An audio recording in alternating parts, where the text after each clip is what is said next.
DP Results, da comunidade DP Fora da Caixa. Estamos aqui com a Jaqueline Lima, do Grupo Mapa. Vamos bater um papo muito interessante, né, Jaqueline? Isso. Novamente, sou José Zago. Estou aqui para trazer alguns temas que agregam no nosso dia a dia do profissional de departamento pessoal, do profissional de RH como um todo, né? E do profissional de SESMIT também, dessa equipe, dessa grande equipe aí que faz parte do RH das organizações. Então, Jaqueline Lima, se apresente um pouco. Quem é a Jaqueline? Me fala um pouco de você. Olá, eu sou Jaqueline Guimarães, né? Faço parte do Grupo Mapa, estou atuando, né? Atuo no DP desde 2010. Criei carreira em Brasília, migrei para o Goiás, dentro, né, a gente se fala, né, que o brasiliense é o goiano, né? Do quadradinho, né? Migrei para o Goiás, Anápolis, por conta de crescimento profissional mesmo. O mercado em Brasília ele é muito enxuto, né? Então, assim, você não tem tantas oportunidades de carreira dentro do DP, né? E aí, por essa opção, vim para Anápolis e estou na Mapa já há 3 anos. Sou gerente de DP. Fico responsável por uma equipe, né, de 4 pessoas, além de mim. E é isso. Perfeito, Jaqueline. Para quem não sabe, né, Anápolis está na região metropolitana, quase que na região metropolitana de Goiânia, do lado, né? É engraçado você falar assim que Brasília já faz parte de Goiás. Eu estava viajando essa semana e encontrei um casal de Brasília. Não sabia, né? Perguntei de onde vocês são. Ele de Brasília. Eu falei, não, sou de Goiás. Não, então nós somos juntos, porque a gente é um quadradinho dentro de Goiás. Então nós estamos juntos aí com você. Jaqueline, vamos falar sobre um tema muito importante aí para o departamento pessoal, né? E também para a área de recursos humanos, que é a remuneração estratégica, né? Remuneração estratégica, que é um fator fundamental aí, né, dentro das organizações para reter talentos, para atrair talentos. E o departamento pessoal faz parte ali dessa área muito importante. Por quê? O departamento pessoal ele ajuda a desenhar essa remuneração e também ele ajuda na parte legal. O que pode, o que não pode. Falando um pouco aí de remuneração estratégica, qual que é a importância desse tema ali no Grupo Mapa, onde vocês estão? Tem vários clientes, então vocês têm uma bagagem muito grande de entender vários setores, né? Qual que é a importância dessa remuneração estratégica dentro das organizações? Então, hoje, quando a gente fala de remuneração estratégica, a gente consegue separar, né, o que é fixo, do que é variável e do que é prêmios e incentivos. Fixo é aquilo que a gente já sabe, o salário, né? Já variável, a gente encaixa ali uma comissão, uma PRV, um bônus, né, que são as bonificações, para poder angariar, aumentar um pouco mais aquela remuneração que o colaborador ele tem ali. Só que, lógico, né? Quando a gente fala de premiação, a gente sempre tenta entrar naquela questão de que tudo que eu falo, né? Tudo que eu faço de premiação, eu tenho que ter tudo documentado. Isso. Eu tenho que ter um plano estratégico para aquilo, né? Como que eu vou implementar? Os colaboradores, eles têm que ser bem direcionados, né? A gente tem que deixar claro para o colaborador aquela remuneração, a forma que vai ser paga, o que ele precisa alcançar, né? Para poder ter direito àquela remuneração. E aí a gente entra também naquela questão dos prêmios e incentivos, que eu falo muito que é tanto incentivo por auxílios, né? Vamos falar aí os benefícios flexíveis, um Vale Cultura, uma educação continuada, que eu acho que abre portas também, principalmente para aqueles colaboradores que são mais do nível baixo, operacional, para conquistar uma graduação, uma pós-graduação. E também a questão do prêmio incentivo, que eu falo que é aquele salário emocional. Que é o fato de você receber um feedback, né? Ter aquele feedback constante, sabendo para onde que eu vou, direcionar a rota, né? Porque ninguém gosta de fazer nada no escuro, né? Justamente. Às vezes a gente acha que está entregando bem, conforme o esperado, mas às vezes o nosso gestor ali fala... pensando ali, mas não é isso que eu te pedi. Mas ele, se não falar, exatamente, ele não vai saber, né? Então é importante essa fala, é importante essa comunicação. Jaqueline, hoje tem uma coisa que está muito na moda, que é o tal da premiação. premiação para isso, premiação para aquilo, porque a gente sabe que a premiação ela não tem a incidência previdenciária. Mas tendo imposto de renda. Mas tendo imposto de renda. Então, muitas pessoas acham que o simples caso de uma entrega em específico é premiação. Ou, às vezes, tem organizações que estão usando comissão como premiação. Sim. Qual que é o cuidado que as empresas devem ter com essa rúbrica de premiação que chegou aí com a reforma trabalhista lá em 2017 e tem muitas empresas utilizando essa rúbrica aí sem uma política clara, sem um incentivo claro, tanto para o colaborador quanto para uma eventual fiscalização para comprovar que aquilo ali é extraordinário, ou a Jaqueline fez uma entrega ali muito surreal, e aí ela vai ser premiada pelo além do esperado para o cargo. Isso. O que eu sempre oriento, né, principalmente os nossos clientes, aqueles que têm tem uma grande quantidade de colaboradores. O nosso foco matriz, inclusive, é a construção civil, e a gente vê muito isso, né? Às vezes, a substituição, né, de uma comissão por uma premiação, isso. Sabendo que a comissão tem um DSR ali, incide todas as incidências, né, FGTS, imposto de renda e previdência, mas sempre com essa questão assim, da reforma trabalhista, isso meio que, como é que eu posso dizer, meio que quis trazer uma certa informalidade, né? Meio que direcionado. Isso. E aí, assim, o que a gente sempre orienta é ter tudo por escrito. Primeiro, o DP mapeia os cargos, entende o que cada colaborador faz, e dentro daquele cargo, da descrição, você consegue entender e mensurar o que eu posso fazer para aquele colaborador, com que ele bata uma meta, com que ele alcance tal performance, né? Para eu poder pagar uma premiação a mais para ele. Um plus, né? Então, assim, a gente sempre fala que eu tenho que ter por escrito essas descrições e ter uma política. Olha, colaborador, para você alcançar tal meta, você precisa fazer isso, isso e isso. E isso tem que estar por escrito. Porque se, vamos supor, dali uns 3 meses, o colaborador sai da empresa, entra com uma ação judicial. Eu tendo isso por escrito, eu consigo comprovar de que, fato, aquele prêmio que ele ganhava não era uma comissão, não era uma bonificação, uma gratificação, mas era um prêmio, de fato, porque ele produziu acima da média. Acima da média. Isso. Então, assim, o ideal é ter a política por escrito.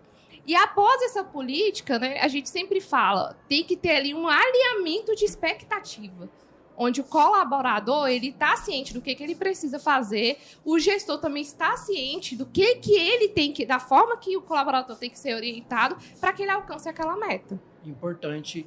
E é importante, o que você falou deixar tudo registrado, tudo claro para a empresa e para o empregado. Para o empregador. Às vezes, eu vejo algumas organizações e alguns profissionais escrever de forma perfeita, mas não dá transparência. Sim. Então, assim, vai ficar um documento perfeito, mas engavetado. Se não tem transparência, o empregado vai ficar com dúvida. Se gera dúvida, uma grande chance de gerar um passivo trabalhista. Exatamente. Por falta de transparência, por falta de reunir todos ali, explicar o que é essa premiação, explicar que essa premiação não tem nada a ver com comissão, com produtividade, que ele já recebe mensalmente. Então, isso... o que você falou, eu acho muito interessante, essa transparência e escrever de forma clara e objetiva para o empregado. E eu sempre penso assim, o empregado tem dúvida, aí é uma fonte de possível reclamatória. Se ele não tem dúvida, então um dos objetivos foi alcançado, né? E normalmente o colaborador que não tem dúvida, ele consegue atingir aquela performance. Isso, justamente. Né? Sem muito mimimi, sem muita coisinha. Ele consegue chegar no ponto-chave. Porque ele sabe. É objetivo, não é subjetivo, né? Exatamente. É objetivo.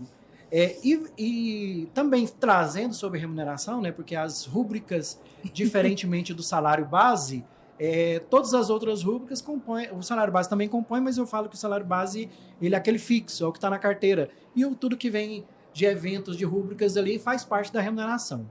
Nós temos algumas convenções coletivas, alguns acordos coletivos aqui em Goiás, fora de Goiás, que tratam de... Vou dar um exemplo para você. Jaqueline, mensalmente será pago um adicional de assiduidade para o colaborador, que esse adicional não tem incidência de imposto de renda ou de INSS. qual que é a sua visão sobre isso? O que o DP precisa ficar muito atento sobre essa parte das convenções coletivas, querer legislar sobre incidências de tributação sobre essas rúbricas? Então, eu entendo que quando a gente fala, né, de incidência tributária, previdenciária, FGTS, tudo, eu acho que o órgão competente para julgar é a Receita Federal. Justamente. Então, a partir do momento que a gente vê numa convenção coletiva que tal rúbrica é de incidência indenizatória, mas ela é paga todo mês para o colaborador, nós entendemos que aquilo ali vai gerar lá na frente um possível passivo trabalhista, né? E aí nós não acatamos. Né? Nós fazemos o pagamento daquela rúbrica. Eu também tenho essa mesma visão que você. Aí sempre a empresa, eu já trabalhei muitos anos em escritório de contabilidade, e a empresa, não, mas aqui está falando que não tem. Eu falei, olha, o acordo, a convenção, o Ministério... mas foi homologado pelo Ministério do Trabalho, mas o Ministério do Trabalho não olha cláusulas. Sim. Ele vai saber, ele só vai homologar o que você acordou. Lá na reforma trabalhista, nos artigos lá, se eu não me engano, 608, 609, por aí, 11, fala do que pode e do que não pode nos instrumentos coletivos. Então, lá fala que acordos e convenções coletivas não pode legislar sobre incidências ou sobre tributações de rúbricas. Mesmo que, aí eu tenho a mesma visão que você, mesmo que esteja escrito, eu também não acato, a não ser que a empresa bata o pé, mas aí a gente orienta bonitinho. Então, aqui, ó, estou te orientando porque o empregado, raramente ele vai questionar sobre isso. Quem vai te questionar? A Receita Federal. Sim. E a Receita Federal vai te questionar em tempo real. Vai vir uma notificação ali para você lá no ECAC, a depender da situação por Sim. meio do domicílio eletrônico trabalhista, que você vai ter que recolher isso retroativo. Mas a nossa orientação é que não. Porque gera muita dúvida, né? Porque os acordos... eu já vi vários acordos, não um ou dois, que tributa... que tem cláusulas falando sobre tributações de rúbricas, né? Então a gente Sim. tem que ter, como profissional, um cuidado e orientar as empresas aí de forma correta, igual você mencionou. Mesmo que esteja escrito, a gente sabe que não é legal. Não é legal, exatamente. E assim, e também cai aquela questão, né, na própria cláusula, né, no artigo lá da CLT que fala dos prêmios, fala que desde que não paga com habitualidade.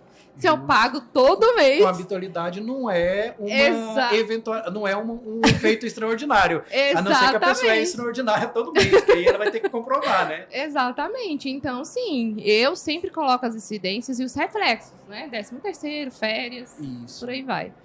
Jaqueline, na sua visão ali no dia a dia, para os empregados ali, na sua grande maioria, aqueles empregados operacionais mesmo, que é a nossa maior quantidade dentro das organizações, quais os benefícios que você vê ali no dia a dia que para eles é o que mais gera importância no dia a dia, né? Um exemplo, a gente tem vários tipos de benefícios, temos ali benefícios que não são financeiros, que são benefícios ali de academia, de farmácia, tudo, ou temos outros benefícios financeiros, como ajuda em escolaridade, como custeio ali de participação numa graduação, numa pós-graduação, ou também auxílios creches. Qual que, na sua visão ali no dia a dia, tem mais relevância para o profissional mesmo? Que você sente ali que eu não adianto ter 3 intangíveis, mas se eu tiver esse, eu sei que eles vão gostar. Uhum. Lá em Anápolis, eu sinto assim um pouco de resistência, né, quando a gente fala a questão de benefícios, né? A gente tem uma certa dificuldade, porque normalmente o colaborador, né, ou o candidato, ele quer muito focar no salário fixo, o que eu tenho para receber, e às vezes a gente tem que deixar claro para ele demonstrar, às vezes até no papel, números, olha, exatamente, olha, você está ganhando aqui não é só salário, você está ganhando um benefício, um auxílio alimentação, um Gympass, um TotalPass, que seja. E então, assim, o que eu vejo que hoje faz uma diferença seria o benefício flexível, né, que entra ali a alimentação, um transporte no qual ele pode usar com Uber, com ônibus, gasolina, que seja, e o Gympass, ou TotalPass, né? Isso. Porque eu acho que hoje, nesse mundo globalizado, né, que a gente vive, as coisas são muito agitadas e as pessoas estão se ligando cada vez mais na questão do mental. Então, quando a gente fala de saúde mental, a questão da atividade física, ela tem uma importância maior. Eu vejo, igual você falou, assim, na minha percepção, Eu gosto muito de trazer em números, mas aí eu vou trabalhar com percepção. Na minha percepção, a alimentação, a refeição, a academia e mobilidade, que aí pode ser os aplicativos, Sim. vários outros, é um dos fatores que mais conta na hora da gente manter o empregado e na hora da gente trazer, né, buscar os talentos no nosso recrutamento e seleção. Acho que, de fato, casa muito com o que eu tenho que a minha percepção aí no dia a dia da onde eu estou trabalhando e até de conversas com os colegas mesmo dessa área de departamento pessoal, de recrutamento e seleção, porque às vezes a empresa tem vários benefícios, mas o que importa, Sim. no final das contas, às vezes não é a quantidade, é a qualidade dos benefícios, né? Sim. Esse é o que vai mais importar na manutenção dos colaboradores e na atração deles para as empresas, que hoje está sendo uma dificuldade gigantesca de atrair, e a segunda parte, depois que eu atrair os colaboradores, é de manter ele. Então, eu vou bem nesse pensamento, nessa opinião sua sobre esses benefícios ser um dos pontos que mais atrai os colaboradores e mantém eles nas organizações, né? Zago, você falando de benefício aí, nós da MAPA, nós temos um benefício diferenciado, que hoje também é um ponto muito atrativo.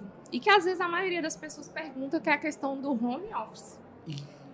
Que, querendo ou não, hoje a gente atua muito ali no híbrido, né? 3 vezes por semana em casa, 2 vezes no home office e tal. Mas, querendo ou não, isso chama também candidatos. Muito. Às vezes não é nem remuneração mais, né? Não é nem remuneração. Às vezes a pessoa já pergunta lá na vaga, é home office?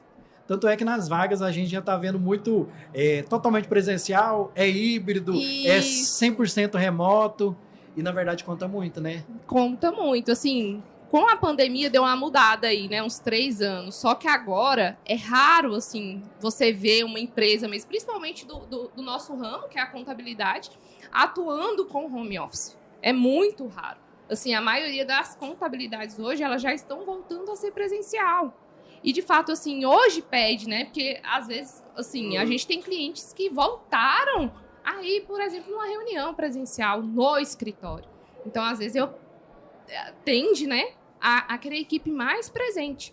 Mas a MAPA ainda consegue fazer essa, assim, colocar isso como um benefício ainda para as equipes. Perfeito, Jaqueline. Gostei muito do nosso bate-papo aqui sobre remuneração, sobre a visão do departamento pessoal sobre essas remunerações, sobre a importância de participar o departamento pessoal na hora de criar políticas de remuneração, porque, querendo ou não, somos nós que tem o conhecimento de legislação, sabe o que pode ser um risco, o que não é risco, o que pode ser colocado na política como incidência ou não incidência, e uma regra clara.